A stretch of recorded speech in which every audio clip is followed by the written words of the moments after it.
Socrates' concept of the self.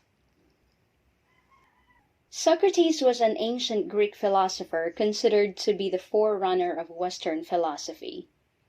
He was, in particular, a scholar, teacher, and philosopher who influenced countless of thinkers throughout generations. His method of questioning, famously known as the Socratic method, laid the groundwork for Western systems of logic in particular, and philosophy in general. Plato was considered to be his greatest student. In fact, it was Plato who wrote his philosophy. As is well known, Socrates did not write anything.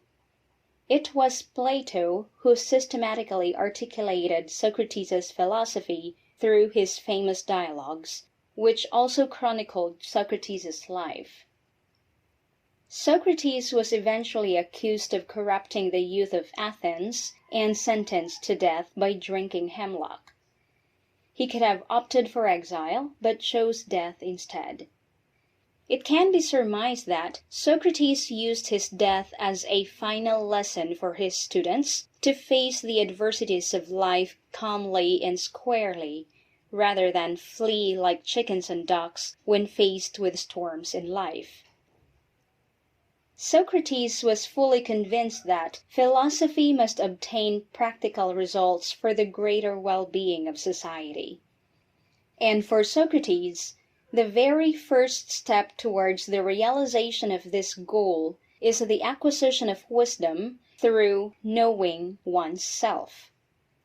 As Socrates famously said, ultimate wisdom comes from knowing oneself. So how does Socrates view the self? The key to understanding Socrates' concept of the self is through the philosopher's take on the soul. But Socrates' concept of the soul should not be viewed from the vantage point of Christianity, that is, a religious conception of the soul.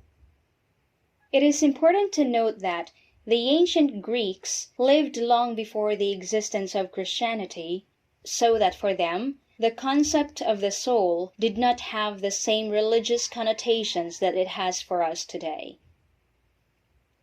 But what does Socrates actually mean by soul? Of course, we cannot know for certain what Socrates really meant by the term soul. But most scholars in philosophy agreed with Frederick Copplestone, a famous historian of philosophy, who believes that when Socrates speaks of the soul, the philosopher refers to a thinking and willing subject. With this conception of the soul as a thinking and willing subject, it is safe to assume that the soul for Socrates is the intellectual and moral personality of humans. So, when Socrates said that the soul is the essence of the human person, he meant that it is the essence of humans to think and will. For this reason, the soul, or the self, for Socrates, is the responsible agent in knowing and acting rightly or wrongly.